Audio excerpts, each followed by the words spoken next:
લક્ષ્ય ન્યૂઝ, એક નજર, એક લક્ષ્ય. કલોલ રેલવે પૂર્વ ખાતે આવેલા આશોડિયા રોડ ખાતેનું બનાવને લઈ હિન્દુ સંગઠનોમાં ભારે આક્રોશ. કલોલ શહેરના પૂર્વ વિસ્તારમાં આવેલ આશોડિયા રોડ ઉપર કશાયો દ્વારા ગાયો કાપવામાં આવી છે, જેના પગલે હિન્દુ સંગઠનોમાં ભારે આક્રોશ જોવા મળી રહ્યો છે અને વારંવાર આ પ્રકારના બનાવો બનતા હોય કડકમાં કડક કાર્યવાહી કરવામાં આવે તેવી માંગણી કરવામાં આવી છે. આ સંદર્ભે પ્રાપ્ત થતી વિગત અનુસાર કલોલ શહેરના પૂર્વ વિસ્તારમાં આવેલ આશોડિયા રોડ ઉપર ખેતરમાં ગાયો કાપવાના બનાવ બન્યા છે.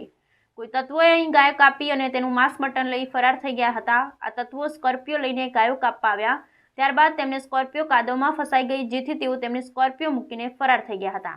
કશાઈઓ દ્વારા ગર્ભવતી ગાયને કાપવામાં આવી છે, તેનું મૃત વાછરડું સ્થળ પર મૂકીને ભાગી છૂટ્યા છે. બનાવની જાણ આસપાસના લોકો તેમજ હિન્દુ સંગઠન આગેવાનો અને કાર્યકર્તા સ્થળ પર દોડી આવ્યા હતા અને ભારે આક્રોશ વ્યક્ત કર્યો હતો, જેને લઈ કલોલ તાલુકા પીઆઈ તેમજ ડીવાયએસપી સ્ટાફ સાથે સ્થળ પર દોડી આવેલ અને પોલીસ સ્થળ પરથી માંસના નમૂના એકત્ર કરી એફએસએલમાં મોકલી દીધા હતા અને બનાવના અંગે ગુનો દાખલ કરી વધુ તપાસ હાથ ધરી છે.